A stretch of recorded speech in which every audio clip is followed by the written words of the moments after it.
This is your Zentangle worksheet. You're going to collect patterns you want to use on your final draft and maybe some that you don't want to use on your final draft. On this worksheet, it'll be a daily grade, and it says on different parts of the paper what all you need to have on here to get the full credit. So when you get your paper, you're going to start with your first name and at least your last initial, or if not your entire last name, and your class period number is going to go in here. The directions are to begin with your label. Just took care of that. That was worth 10 points. In each of the copied boxes, which are the first set of 20 boxes up here, you're going to practice a different Zentangle pattern from, and I have a lot of resources for you guys, handouts, which are copies of Zentangle books, videos, some that I've made, some that I've collected off of YouTube, and other types of computer research, either looking at previous students' projects or just doing a Google search. There's a lot of different things you can look up. If you make a mistake on a pattern, try to incorporate it into a slightly different design or just try it again in the next box. So if your Cadent pattern isn't going well here, there's extra boxes. I gave you guys 20 and I only need 15 actually filled in. So use the extra box if you need it. Copy does not mean tracing. So you're not just going to put another paper underneath here and trace out that pattern. You need to learn the process to make that pattern happen. It means redrawing it to look like the original. Don't be repetitive. And once we're looking at previous students' projects, we'll start to see about creating contrast. Having patterns that are lighter, brighter, whiter, and patterns that are darker with more pen in them. Having some straight line patterns, you need a ruler. Having curvy lines, you need a circle stencil or just curvy lines. Little patterns and big patterns. So maybe everything is really tight and versus open, filled and empty. So maybe you're going to fill in some spaces or leave it open and empty. Thick lines and thin lines you can create by putting lines together. You can thicken up your lines. Repeating and random. So a repeating pattern would be like a checkerboard, AB, AB, BA, BA, and random may kind of just grow as you're moving in the space. When you've collected 15 to 20 patterns you plan to use on the final draft, that is when we'll start to move forward.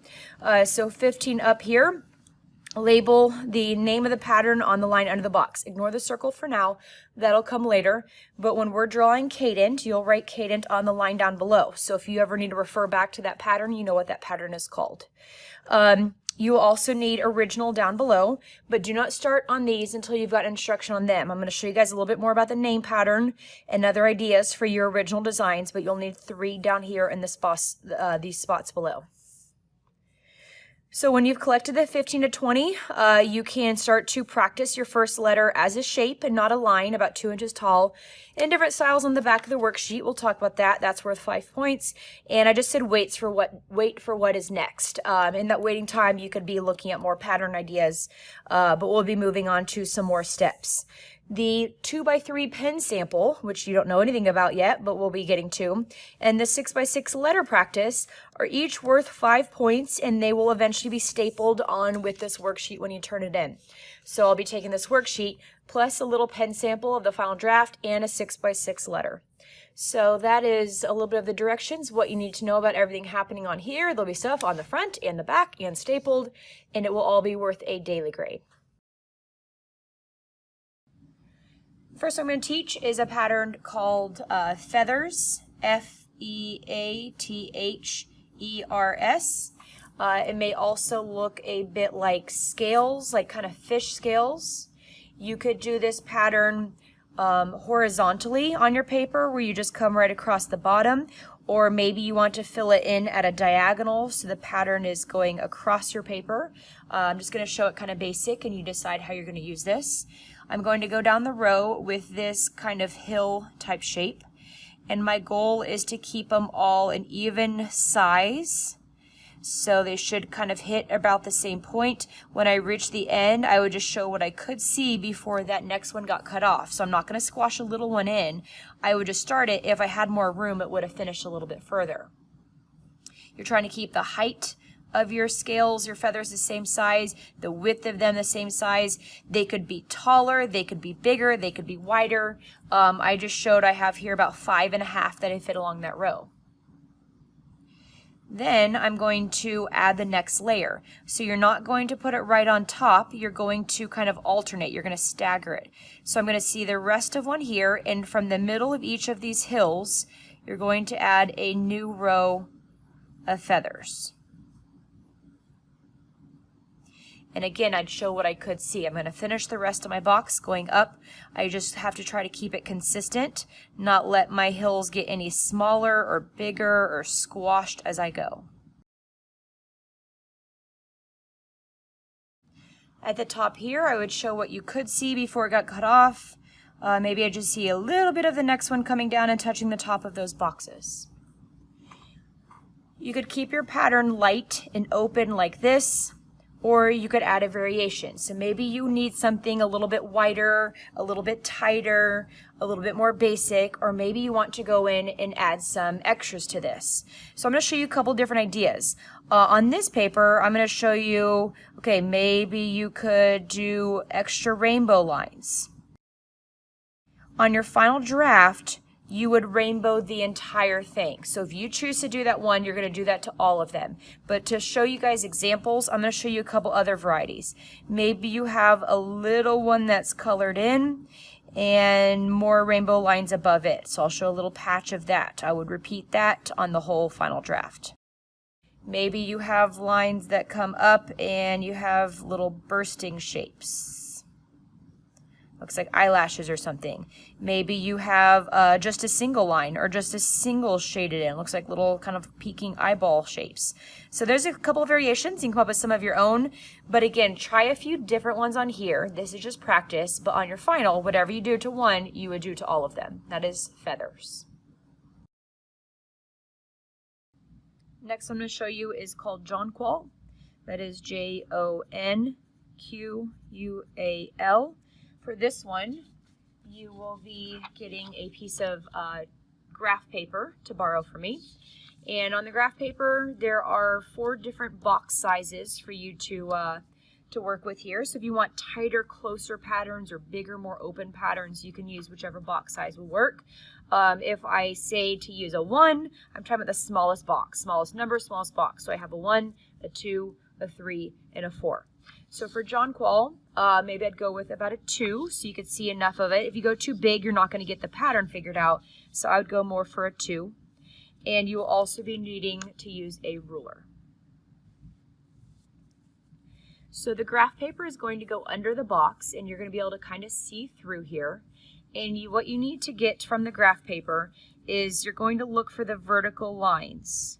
So I'm going to use my ruler and mark out so you don't have to try to like measure or equally space by eyeballing. I'm just going to trace out from the graph paper all of the vertical lines like this. Now this space is a little bit smaller. I'm not going to try to squish anything in. I had one running right along the edge here, but vertical lines from the graph paper. And then you're going to draw a zigzag line.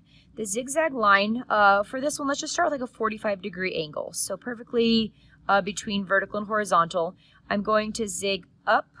So from one line to the next, the line is going to angle up. And then to the next line, it's going to angle back down. So you're not going to go up, down, up, down, up, down. You're going to go up to the next line and down to the next line. Your goal is to keep the line the same point on the bottom and the top and to keep the same kind of parallel 45-degree angle. Because if it kind of flattens out or angles more, it's going to look a little off. Below that, in the rest of this vertical column here, if I'm doing this angle line, you can move your lines really close together. You could spread them further apart. You can keep it kind of evenly distance. But I'm going to stay up, up. So all of those are angling up. And then the next row, it's all going to angle down. Again, I want to stay parallel to this line and angle all of these down now.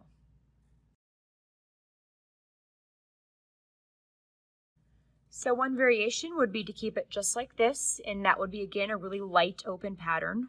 Another idea, what's typical jonquil, is to kind of like checkerboard, where traditional checkerboard is black, white, black, white, black, white, alternating in squares. This time you just have these parallelogram shapes. So I would pick a space and black it in, and then I'm going to go up or down that column. This one's going to stay white, and then I see black. That one stays white, and the next one will be black. On the next row, it's opposite. So next to the black stays white, and you're going to fill in the missing gaps. Traditional traditional jonquil would stay like this across the whole thing. Some variations I'm going to show on this other side here is maybe in all of these parallels, every other one, you could add diagonal lines this way, and then the opposite would be diagonal lines the opposite way, or vertical lines the opposite way. And this one would be diagonal this way. Maybe you want to then checkerboard the opposite or leave it like that. It is up to you, but whatever you do to one of those on your final, you would do to all of them. I'm just showing you some variations. That's jonquil. Next I'm going to show you guys is called Cadent. That is C-A-D-E-N-T. And you're going to use graph paper about a size 2. And this time, instead of vertical lines like we did jonquil, you're going to look for the intersection of the graph paper. So you're just going to put a dot wherever your graph paper lines intersect. Where the vertical lines and the horizontal lines meet, to make like a little plus sign, you're going to place a dot.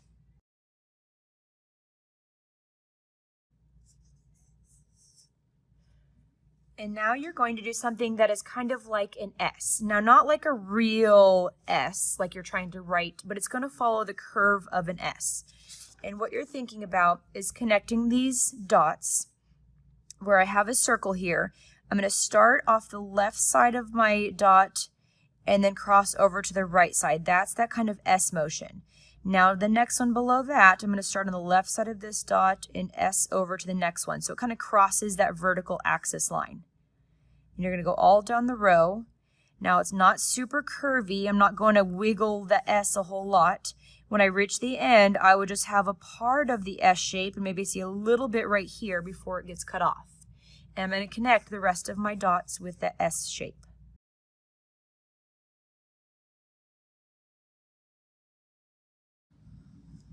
Make sure you look at the edges, see if there's anything you would see across the bottom, top.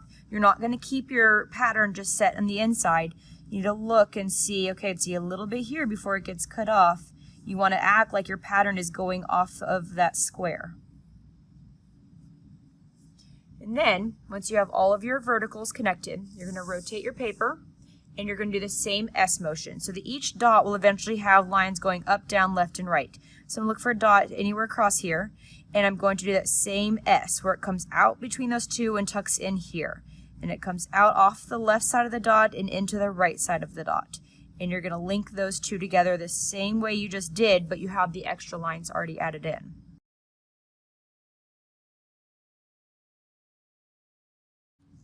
Again, be sure to check all of your outside edges. Make sure your pattern is running up to the edge and stopping.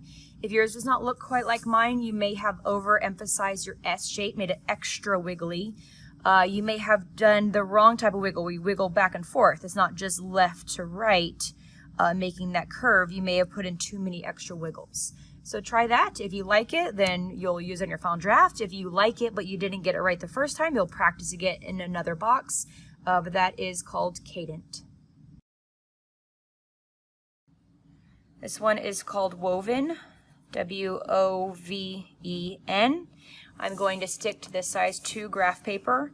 And again, you need a set of dots along your grid lines just like we did in Cadent.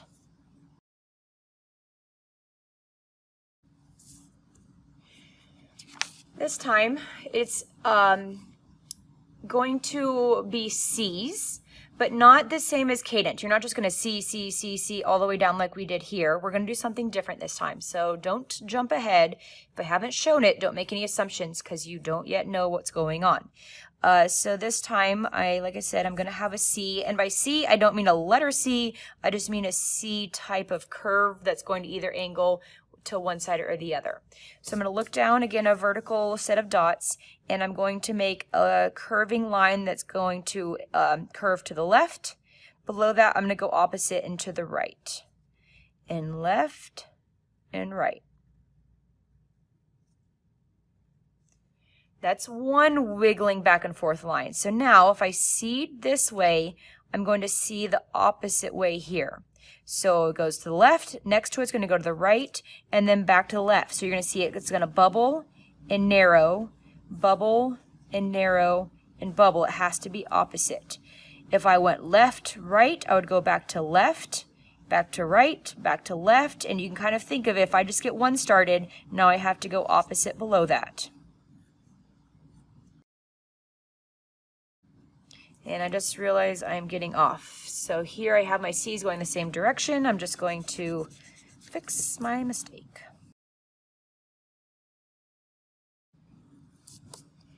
Okay, if you got this far, good job, but we still have another kind of difficult step to do. So that's all of our vertical rows where, again, there's these bubble shapes and then it squeezes and the bubbles are kind of at a diagonal to each other. You're now going to rotate your paper and you're going to look for a more bubbly shape. So this is going to curve up and curve down, and now you can imagine the dots are kind of here in the middle. You're going to take a bubble and you're going to see together.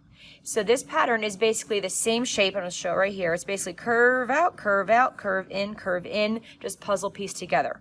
So if I curved in this way, I'm just going to figure out where, so if this is going right, it goes left and right and left, and the next one goes the opposite.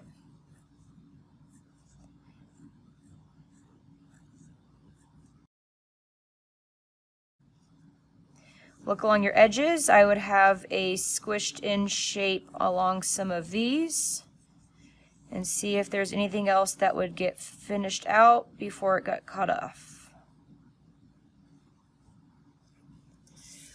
So it's not the easiest pattern. You may need to practice that one again, but again, it's the same one shape, just kind of flip-flop from front to side, all puzzled in together. That one's called woven.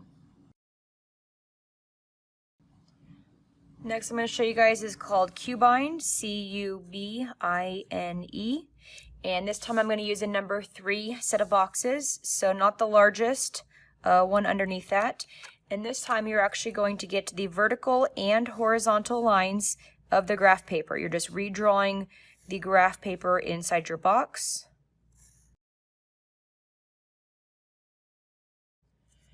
Then I'm going to be drawing smaller boxes. One thing you can actually do is may work for you.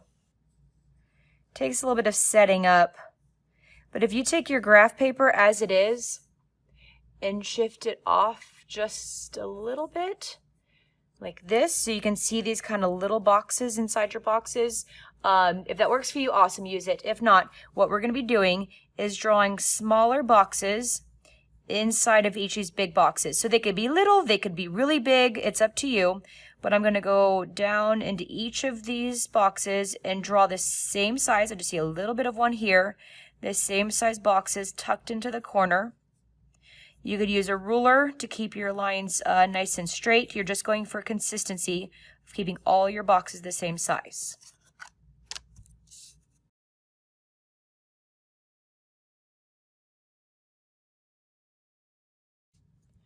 Check your edges. So on this one here, I would see just the edge of the box as it is running into the corner. Here, the box would just be getting started, so I may not see a whole lot onto these edges. So once I have the boxes done, I'm going to add a little diagonal line. So the diagonal line is going to come from the top corner of the big box down to the top corner of the smaller box.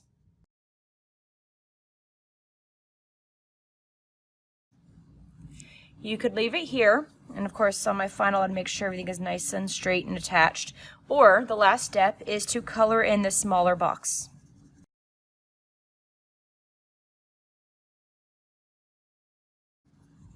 Of course, on my final, I would take my time getting this to look really nice and neat and getting all the way to my edges, but just for practice, I'm just going to show, and you don't need to finish out the whole pattern. If you got the idea, if you know what to do, we don't need to make this perfect. We need to save our perfection, our really good concentration for a final draft. This should just be a good idea of what to do, and then you will improve on your final. So on the final, I would finish out those boxes, but I understand Cuban, I'm just going to stop there. That's Cuban. This next one is called Arrows, A-R-R-O-W-S.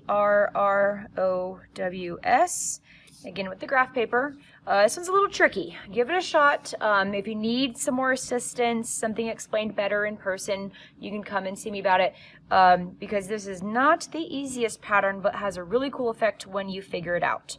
So if you've ever seen the top of a part of a castle, it's called a turret. Castles kind of do this at the top. This line right here on the top of the turret is the type of line we need to create. So I'm going to look at my graph paper here, and you're going to follow these boxes and kind of trace along the edge of the box. I'm going to go along the bottom of this box, up the sides, over, and back down. If you decide not to use graph paper on this, it is not going to work out very well. So do what you use the graph paper, figure out how to kind of see through and get those lines, because people who freehand it, it doesn't work. So I have one row of over, up, over, down, over, up, over, down, and I follow along here. That's kind of the easy part. The next part is to stack another one of those lines here. So what I'm going to do is, if I went over here, I'm going to skip this one underneath it, and I'm going to look at the next line. So where this goes over, it goes over. Where it goes up, and over and down. And they're stacked right on top of each other, but with that little bit of gap in between. So here's a horizontal line. I'm going to skip this one right above it and do a horizontal line here. Over, up, over, down. Like this. And then in your empty space, you have this whole row here in the middle that nothing has been done to those set of boxes. You're going to draw a zigzag line. Your zigzag line is going to go from the center of this horizontal line here to the center of this horizontal line here, and you're going to zigzag it back and forth. And here's another horizontal. So I'm going from the middle of this horizontal line down and up, and either way I'm going to hit at the center point of that horizontal line. Now I'm getting kind of off towards the edge, so I'd show what I could see, and this would get cut off a little bit early here. And then now you have down arrows and up arrows from simply a turret line and a zigzag line. So again, it's going to go up to the center, down to the center. And then as you get to these edges, maybe I see a little bit of this as it gets cut off, and I'd see a little bit of this as it reaches up to that center, but the rest of the shape is down here below, outside of my space. I still want to finish out that pattern. Good luck. That one is called arrows. This one is called circles. C-A-R-C-L-E-S. It kind of looks like overlapping circles. I'm using graph paper 3 underneath my paper. And unlike any of the previous way we've used graph paper, this time you're doing almost like in a parentheses line on the right and left. And you're looking at the, so imagine like in the intersection of the lines is where you need to fit another kind of petal parentheses type shape. You'd repeat that across the whole thing, so wherever these would intersect is where you have a left and right parentheses.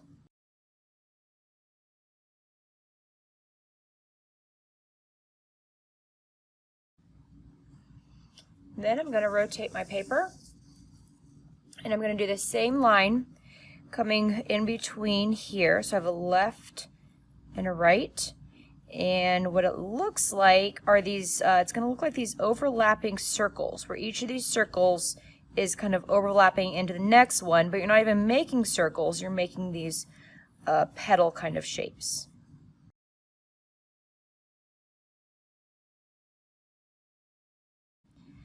Variations on this would maybe be how you colored in. Typically I've always left it just like this. But maybe you want to color in these kind of square shapes here in the background. Maybe you want to color in all of the petal shapes. You could put like dots in the middle of each of these. It's up to you. I leave it, but you don't have to stop here if you can think of another way to modify circles. This is going to be bricks. Pretty basic pattern, but some people like it. So you're going to use the graph paper to draw horizontal evenly spaced lines. I'm on a size 2 here. Keep the graph paper where it is. You're going to use the box lines. So I'm going to go down a row here, and every other vertical line I'm going to draw in. So I see a line here, I'm skip, here, skip, here. And then on the next row, I'm going to do the in-between. The one that I skipped, I'm going to draw that one this time.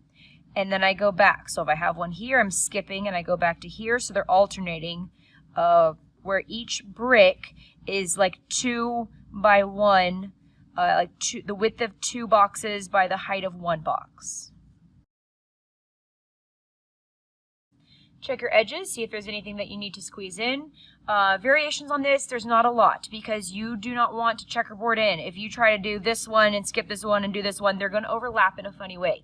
So bricks is one that you would leave like this, a very white open pattern. The only real modification on this is to make it look more like subway tiles, and that's just simply to kind of round out their corners some, make it look like there's a little bit of grout in between these tiles. But otherwise, that's bricks, nice and simple. Next one is called weave. For weave, I'm going to use the smallest graph paper, and in each box, I'm going to do 3 or 4 vertical lines, and next to it, 3 or 4 horizontal lines. So 1, 2, 3, 4 vertical, 1, 2, 3, 4 horizontal. It is basically going to be a checkerboard, but of either vertical or horizontal lines.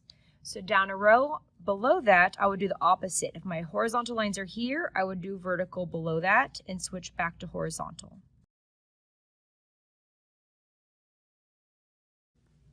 I'm going to stop there because that would take a while, but this, if you do it really tight and little, can be a really awesome dark gray pattern.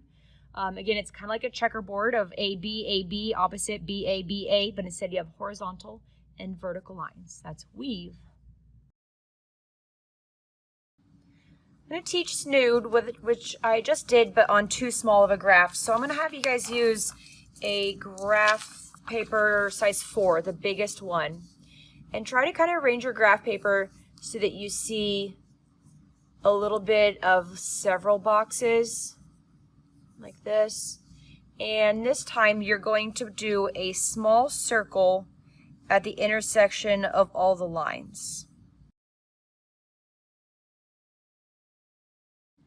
Then I'm going to remove my paper at a diagonal, keep my paper here. I'm going to connect these lines diagonally. You can use a ruler if you'd like to and just go right across these dots, right through the center, and connect them at a diagonal. Like this. And then I'm going to go along the side of the line with these kind of curving shapes, making almost like a leaf. These end ones, maybe you could see if you see a little bit of that before the boxes cut you off. You may see something. And then I'm going to cross the dots underneath it. So I'm imagining this dot is going from here to here. It's woven like underneath. It's behind the first layer. And this same type of curving lines that curve out, it goes under and connects back to this side.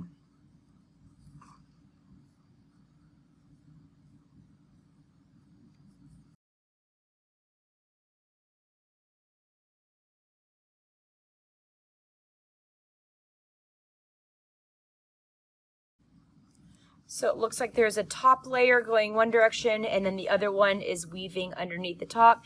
If you use a really small, I didn't finish this one out, but if you use smaller than a 4, it gets really tight and little together. So that took a long time. So I'm going to go with the bigger one with the 4. That one is called snood. For pinwheels, I'm going to use a size 4, that is pinwheels. And I'm going to mark out the vertical and horizontal lines.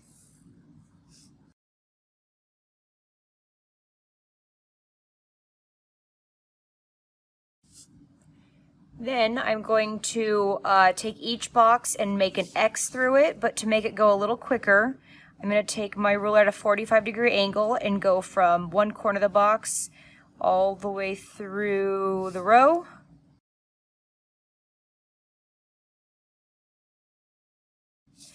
And then through the other direction here to put a 45-degree diagonal line coming from each direction through the box.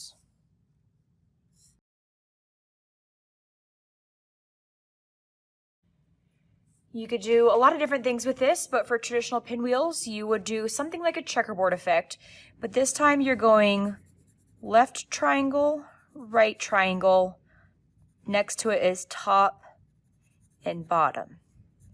Left and right, that would be then top and bottom.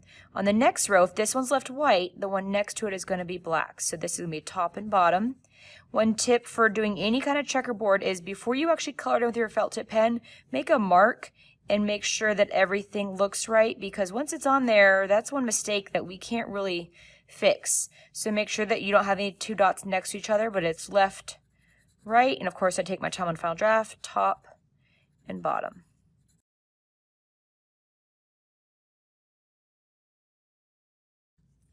That is pinwheels. I'm going to show an alternate to the woven pattern that we practiced here. I'm just going to call this one woven 2.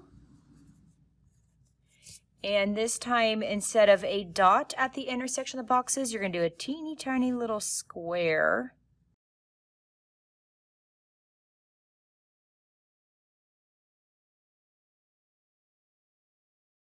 And then now, instead of seeing to the left and right where I have a curved line, I'm going to do a straight line attaching the left and right to the boxes.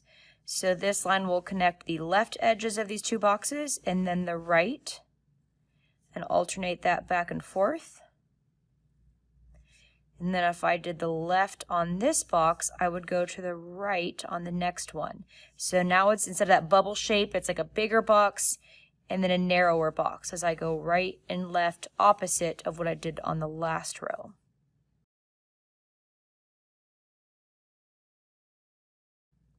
So bigger boxes, narrower boxes, rotate, and then you're going to look for the big box and you're going to cut that box in smaller this way. So I'm going to go on the right side of these two and the left side of these two, and then follow that alternating pattern of I'm on the right side of the two boxes, now I'm on the left, and alternate that way.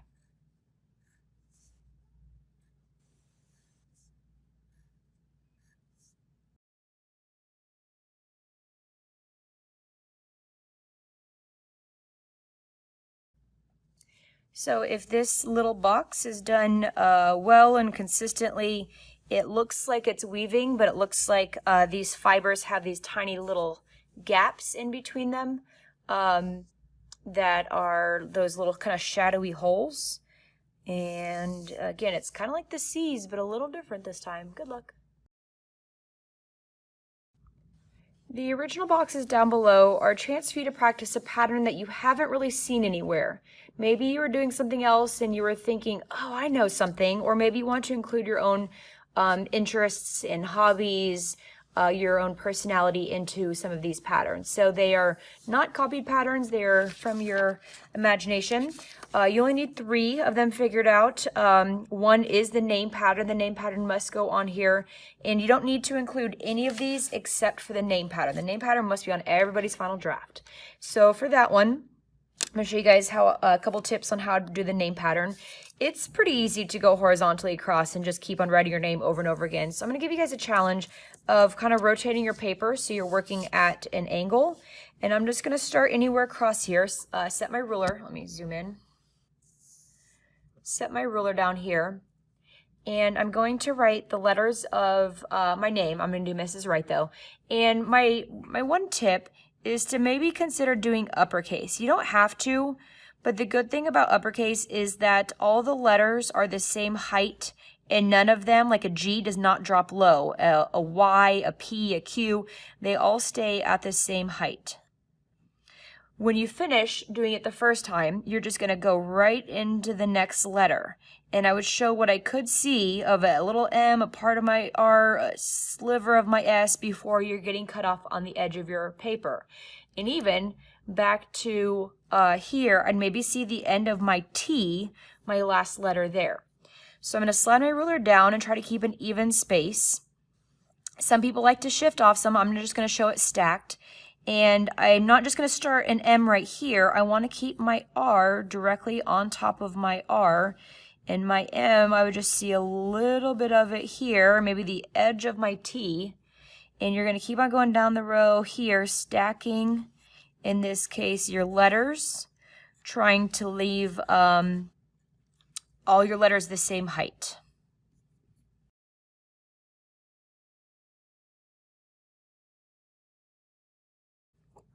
Above that, I will need to, and one thing you could do, if you have a straight, like let's say I have an I, maybe I want to get all my I's kind of lightly lined up, maybe the edges of my R's or my T's.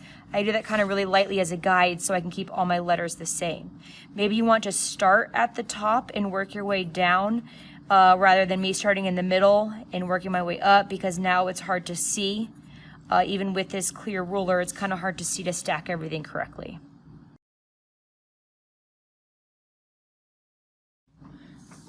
So that is the name pattern, getting a little complicated around your edges.